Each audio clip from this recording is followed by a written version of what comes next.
Hello students, Kumar study circle में आप सबका स्वागत है। छत्तीसगढ़ सहकारिता विभाग भर्ती परीक्षा 2023 को आगे बढ़ाते हुए आज हम लोग चलेंगे एक और अधिनियम जो आपका है बैंकिंग विनियमन अधिनियम 1949। मेरे ख्याल से यही आपके लिए सबसे ज्यादा सरदर्द, माने जितने अधिनियम वाले हैं वही आपके लिए सबसे ज्यादा सरदर्द कर रहे होंगे। यहाँ पर जितना आपको प्रॉब्लम है उतना मुझे भी प्रॉब्लम होता है भाई, बनाने में और समझाने में। यहाँ पर हमको लोगों को भी देखना पड़ता है, तो यहाँ पर तो वीडियो बनाना भी आसान नहीं है कि मैं आपको तुरंत दे दूं और बड़ा बड़ा बना दूं। उसके लिए छांटना समझना पड़ता है। जितना आपके लिए कठिन उतना मेरे लिए भी कठिन है। चलिए कोई बात नहीं, इस कठिन को दूर करने की कोशिश करते हैं और मैं यहाँ पर ऑब्जेक्टिव क्वेश्चंस लेके आया हूँ। ऑब्जेक्टिव क्वेश्चंस को हम लोग यहाँ पर यहीं पर समझाने की कोशिश करूंगा मैं इसको, क्योंकि अब समय नहीं है कि मैं आपको डिटेल में पढ़ाऊं और फिर ऑब्जेक्टिव दूं। सीधा ऑब्जेक्टिव क्वेश्चन और उसी में समझाने की कोशिश हमें यहाँ पर जारी रहेगी। तो चलिए आगे बढ़ते हैं एक एक क्वेश्चन को। जो बच्चे मुझसे अभी जुड़ रहे हैं बता देना चाहता हूं, मैं आप लोगों के लिए ऐसे वीडियो बनाता रहता हूं। अगर आप मेरे पूरे वीडियो को देखना चाहते हैं तो मेरे प्लेलिस्ट में जाएंगे, जिसमें सहकारिता विभाग वाला प्लेलिस्ट दबाकर सारे वीडियो को आप देख सकते हैं। तो पहला क्वेश्चन यहां पर आता है, बैंकिंग विनियमन अधिनियम 1949 कब लागू हुआ? सिंपल सा क्वेश्चन आपके सामने होगा। तो 1 अप्रैल 1950, 16 मार्च 1949, 1 मई 1949 या 23 अप्रैल 1950, इसमें से कोई एक आएगा। सही आंसर बी आएगा 16 मार्च 1949। यद्यपि आपकी किताब में आपका 10 मार्च ऊपर लिखा होगा, लेकिन ऊपर 10 मार्च 1900 जो 50 है वो बना था। लेकिन जब ये राजपत्र में लागू तब माना जाता है जब ये राजपत्र में लागू हो जाए। और आप जब अधिनियम की पुस्तक पढ़े होगा, सबके पास होगा, तो नीचे साइड आप देखिए जहां पर स्पष्टीकरण दिया है वहां पर आपको मिल जाएगा ये 16 मार्च 1949 को राजपत्र में ये प्रकाशित हुआ। तो हम उसी समय इसको लागू मानेंगे, अर्थात उत्तर यहां पर बी आएगा 16 मार्च 1949। आपके किताब के जो राइट साइड में 10 मार्च दिया है वो वास्तव में अधिनियम बना था और 16 मार्च को ये लागू हुआ, क्योंकि राजपत्र में 16 मार्च 1949 को ही ये छपा, ये बताया गया। क्वेश्चन हमारे सामने यहां पर आता है, बैंकिंग विनियमन अधिनियम 1949 की कौन सी धारा गैर बैंकिंग परिसंपत्तियों को निपटान से संबंधित है? बैंकिंग विनियमन अधिनियम 1949 की धारा 12, बैंकिंग विनियमन अधिनियम 1949 की धारा 9, बैंकिंग विनियमन अधिनियम 1949 की धारा 14 या बैंकिंग विनियमन अधिनियम 1949 की धारा 20, इसमें से कोई एक आएगा।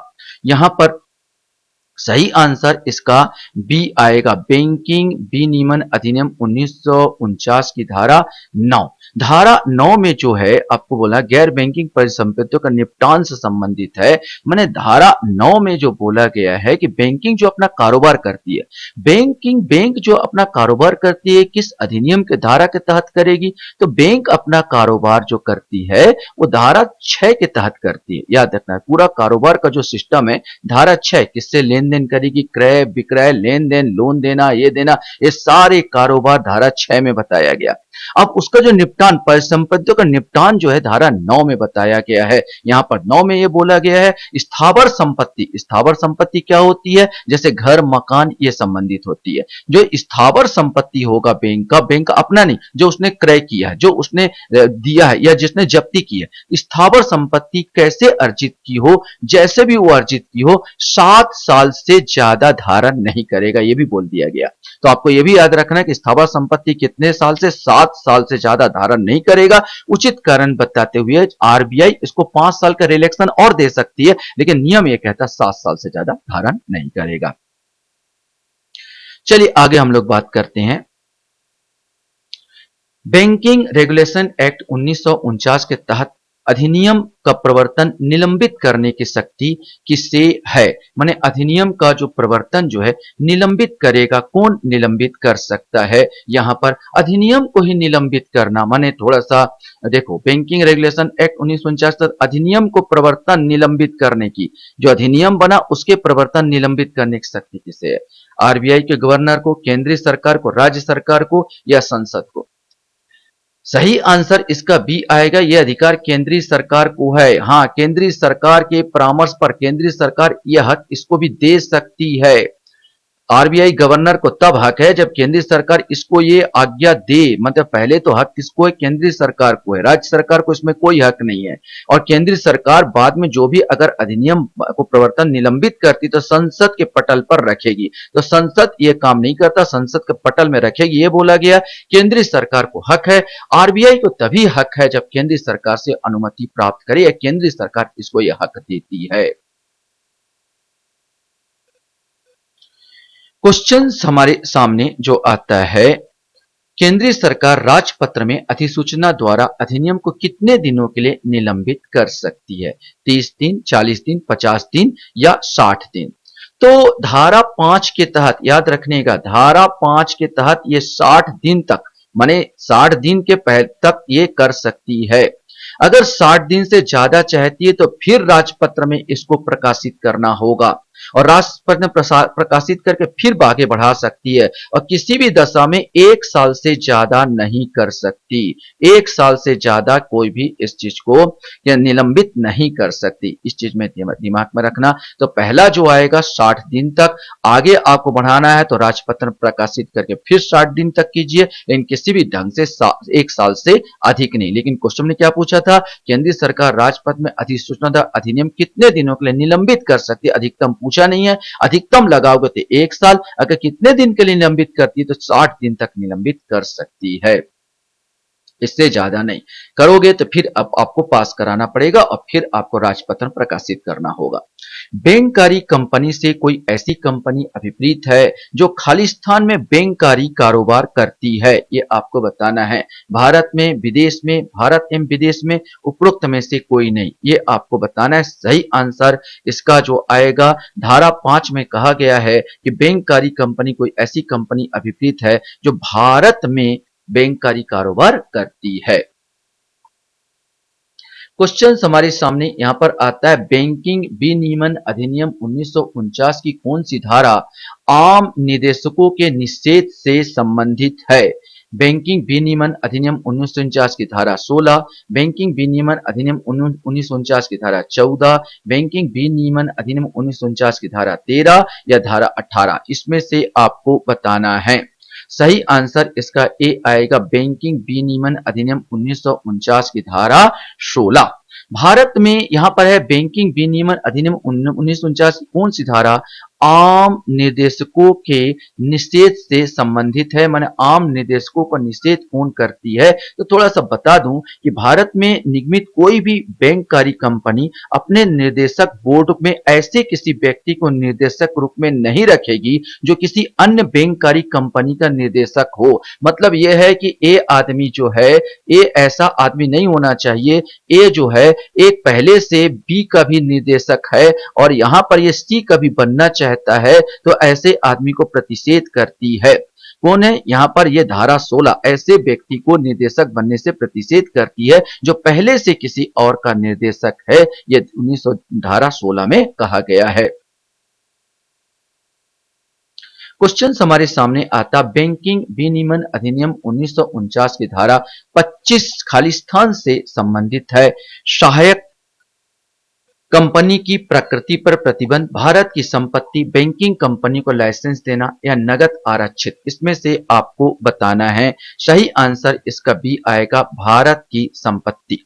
भारत की आस्तियां, आप देखोगे तो धारा 25 बोला है भारत की आस्तियां। माने एक चीज और इसमें ध्यान ध्यान रखना कि भारत की जो आस्तियां के अंतर्गत बोला गया है कि बैंककारी कंपनी हर तिमाही के अंतिम शुक्रवार को, हर तिमाही के महीने का हर तीसरा तीसरा तिमाही तीसरा शुक्रवार आएगा, हर महीने का जो तीसरा शुक्रवार आएगा, ये कहा गया है कि कोई भी बैंककारी कंपनी हो तो महीने के तिमाही बोला गया, हर बैंककारी कंपनी हर तिमाही के अंतिम शुक्रवार को, जो अंतिम शुक्रवार होता है, आरबीआई को विवरण प्रस्तुत करेगा। मान लो अगर उस दिन शुक्रवार को छुट्टी है तो उसके अगले दिन, मतलब शुक्रवार की क्या बात है, शनिवार, शनिवार को वो आरबीआई को विवरण प्रस्तुत करेगा। ये एक भी क्वेश्चन बन सकता है कि कौन से दिन बोला गया, तो शुक्रवार, याद रखना, हर तिमाही के अंतिम शुक्रवार को ये पेश करेगा, तिमाही का अंतिम शुक्रवार, ये भी आपको याद रखना। ये भी एक क्वेश्चन यहां बनता है तो आपको बनना चाहिए। क्वेश्चन हमारे सामने यहां पर आता है बैंकिंग विनियमन अधिनियम 1949 की कौन सी धारा बैंक, बैंकर, बैंकिंग या बैंकिंग कंपनी शब्दों का उपयोग से संबंधित है। बैंकिंग विनियमन अधिनियम 1949 की धारा 7, धारा 4, धारा 5 या धारा 9 इसमें से आपको बताना है। सही आंसर इसका आएगा ए आएगा बैंकिंग विनियमन अधिनियम की धारा 7। धारा 7 की अगर मैं बात कर दूं तो इसी में बैंक, बैंकर और इससे संबंधित बताया गया है। बैंक तो आप अच्छी तरह से जानते हैं, जहां पर हर प्रकार का लेन देन पूरा काम होता, पासबुक जारी होता है, चेक एक पूरा दिया जाता है, तो पूरा लेन देन का जो पूरा काम करती है ये बैंक होते हैं। बैंकर क्या होते हैं? बैंकर बैंक की गतिविधियों के लिए उत्तरदायी है। जो बैंकर जितने हैं, बैंक का जो संचालन करेगा, जो काम करेगा, ये बैंकर कहलाते हैं। माने बैंकर बैंक की गतिविधियों के लिए पूरा उत्तरदायी है। और बैंकिंग जो है, बैंकिंग कंपनी अगर बात किया, बैंकिंग या बैंकिंग कंपनी की बात किया जाए तो कोई भी कंपनी जो भारत में बैंकिंग कंपनी का व्यवसाय का लेन देन करती है वो सब बैंकिंग कंपनी कहलाएगी। ये धारा 7 में इसका जिक्र किया गया है। चलिए मैं आपको क्वेश्चंस ले जाता हूं। 9वें क्वेश्चंस में आता है बैंकिंग विनियमन अधिनियम 1949 से बाहर रखा गया है। किसको बैंकिंग विनियमन अधिनियम 1949 से बाहर रखा गया? सार्वजनिक और निजी क्षेत्र का बैंक, प्राथमिक कृषि सोसाइटी और सहकारी भूमि बंधक बैंक, अपने आप को क्षेत्रीय ग्रामीण बैंक को। सही आंसर इसका बी आएगा। 9वें का आंसर बी आएगा। प्राथमिक कृषि ऋण सोसाइटी और सहकारी भूमि बंधक बैंक को, इसको बैंकिंग बैंकिंग विनियमन अधिनियम 1949 से क्या रखा गया? बाहर रखा गया। सार्वजनिक और निजी क्षेत्र के बैंक को नहीं, याद रखना, प्राथमिक कृषि और सोसाइटी और सहकारी भूमि बंधक बैंक को 1949 से बाहर रखा गया है। किस वर्ष धारा 56 जोड़कर सहकारी बैंकों को इसके दायरे में शामिल करने के लिए बैंकिंग विनियमन अधिनियम में संशोधन किया गया था? यहां पर आपको बताना है 1964, 1965, 1986 या 1987। सही आंसर बी आएगा। 1965 में संशोधन करके बैंक सहकारी बैंकों को तो जोड़ा गया है इसके अंतर्गत 1949 में, लेकिन प्राथमिक कृषि ऋण सोसाइटी और सहकारी भूमि बंधक बैंक को बस याद रखना, इनको इसके दायरे से बाहर रखा गया। सहकारी बैंकों को जोड़ा गया 1965 में धारा 56 जोड़कर। क्वेश्चन हमारे सामने आता, भारत के बाहर निगमित बैंकिंग कंपनी के मामले में बैलेंस शीट और लाभ और हानि खाते पर हस्ताक्षर किए जाएंगे किसके द्वारा? प्रधान कार्यालय के निदेशक, प्रधान कार्यालय के स्वामी एजेंट, प्रधान कार्यालय के प्रबंधक एजेंट या केंद्र सरकार? इसमें से आपको बताना है। सही आंसर इसका सी आएगा। प्रधान कार्यालय का प्रबंधक या एजेंट द्वारा। तो 11 का आंसर सी होगा। बैलेंस शीट और खातों की प्रतियां भेजी जानी चाहिए भारतीय रिजर्व बैंक, भारत सरकार, रजिस्ट्रार या लेखा परीक्षक के पास? ये आपको बताना है। सही आंसर सी आएगा। बैलेंस शीट और खातों की प्रतियां किसको भेजा जाएगा? रजिस्ट्रार को भेजा जाएगा। क्वेश्चन हमारे सामने यहां पर आता है, अन्य बैंकिंग कंपनी को निर्देश देने की शक्ति किसके पास है? भारतीय रिजर्व बैंक, भारत सरकार, रजिस्ट्रार या लेखा परीक्षक? इसमें से आपको बताना है। ये तो सिंपल क्वेश्चन है। पूरा निर्देश कौन देते हैं? आरबीआई देती है। पूरे उसी के अनुसूचित बैंकों को, जितने अनुसूचित बैंक हो उसको आरबीआई ही निर्देशित करती है। अब अगला क्वेश्चन आता है, बैंकिंग विनियमन अधिनियम 1949 की कौन सी धारा तनावग्रस्त संपत्तियों के संबंध में निर्देश जारी करने की रिजर्व बैंक की शक्ति से संबंधित है? ये आपको बताना है। धारा 35 ए, धारा 35 ए बी, धारा 35 बी या धारा 35 बी बी? ये आपको बताना है। सही आंसर इसका बी आएगा। धारा 35 ए बी। ये धारा 35 ए बी से संबंधित है। बैंकिंग विनियमन अधिनियम 1949 की धारा तनावग्रस्त संपत्तियों के संबंध में निर्देश जारी करने की किसकी शक्ति है? रिजर्व बैंक की शक्ति से संबंधित है।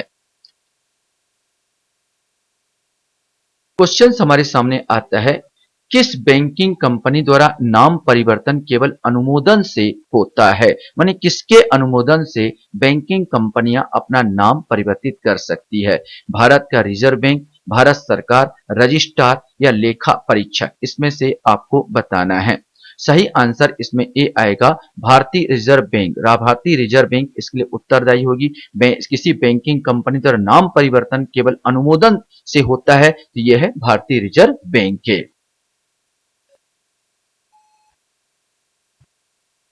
क्वेश्चन हमारे सामने यहां पर आता है कि बैंकिंग कंपनी का मतलब ऐसी कंपनी से है जो कारोबार करती है, केवल बैंकिंग, केवल बैंकिंग एवं बीमा, बैंकिंग एवं विदेशी मुद्रा, बैंकिंग एवं विनिर्माण, इसमें से आपको बताना था। सही आंसर इसका ए आएगा, केवल बैंकिंग। देखो, बैंकिंग कंपनियां जो लेन देन जो यहां पर होता है, पासबुक, लेन देन, ये सब बैंकिंग कंपनी के अंतर्गत आता है। बैंकिंग कंपनी बीमा का काम नहीं करती। जो एलआईसी ये बैंक नहीं है, ये बीमा का काम करती है, तो ये बीमा ईमा का काम नहीं करेगी, ना विनिर्माण का, ना विदेशी मुद्रा का। ये जो बैंकिंग कंपनियों का मतलब ऐसी कंपनी से है जो केवल बैंकिंग काम करती है, पैसे का लोन देना, एजेंट जो होता है, बीमा जो होता है आप कराते हो, तो आपको एक बाद में एक समय के बाद आपको पैसा देता है, ये एलआईसी करती है। क्वेश्चन हमारे सामने यहां पर आता है, प्रबंध एजेंट शामिल है। प्रबंध एजेंट में कौन शामिल है, ये आपको बताना है। सचिव एवं कोषाध्यक्ष, जहां प्रबंध एजेंट एक कंपनी है और ऐसी कंपनी का निर्देशक और उसका कोई भी सदस्य जो ऐसी कंपनी पर्याप्त रुचि रखता है। जहां प्रबंध एजेंट फर्म है, ऐसी फर्म कोई भागीदार, ऊपर सभी। सही आंसर इसका डी आएगा, ऊपर के सभी। क्वेश्चन हमारे सामने यहां पर आता है कि बैंकों को किस अधिनियम के तहत एसएलआर बनाए रखना आवश्यक है। एसएलआर की बात अगर हम यहां पर कर रहे हैं, एसएलआर वैधानिक तरलता अनुपात बोलते हैं इसको। बैंकिंग विनियमन अधिनियम की धारा 24, पराक्रम लिखित अधिनियम 1981 की धारा 35, आरबीआई अधिनियम की धारा 24 या भारतीय अनुबंध अधिनियम 1872 की धारा 40, इसमें से कोई एक आएगा। तो सही आंसर है बैंकिंग विनियमन अधिनियम की धारा 24 के अंतर्गत ये आएगी। बैंकिंग विनियमन अधिनियम की धारा 24 के अंतर्गत प्रत्येक बैंकों को एसएलआर बनाए रखना आवश्यक होता है। एसएलआर क्या होता है, थोड़ा सा मैं अगर आपको बता दूं, इसको बोला जाता है वैधानिक तरलता अनुपात, जो जमा का 1%, कम से कम जमा का 1% प्रत्येक बैंक से देश के सभी वाणिज्यिक बैंकों को बनाए रखना आवश्यक है। ये तो कहा जाता है आप 100 रुपए से व्यवसाय करना चाहते हो, तो 100 रुपए से व्यवसाय अगर करना चाहते हो, कम से कम 1% में 1 रुपया को व्यवसाय में नहीं लगाओगे, बल्कि 99 से आप व्यवसाय कीजिए। 99 से व्यवसाय कीजिए, 1% माने 1 रुपए में आप अपने पास हमेशा बनाए रखोगे, जमा रखोगे। चाहे वो गोल्ड के रूप में रखो, चाहे किसी के रूप में भी रख सकते हो। वर्तमान में इसका दर अलग है, वर्तमान में ये 18% है। अभी वर्तमान में बात किया जाए तो वर्तमान में 18% है, और आरबीआई इसको 40% तक बढ़ा सकती है। ऊपर नीचे होता रहता है, हर 6 महीने में ये ऊपर नीचे होता है, कभी ज्यादा कभी कम। तो अभी वर्तमान में 18% चल रहा है एसएलआर का, बैंकिंग विनियमन अधिनियम की धारा 24, ये भी दिमाग में रखेंगे।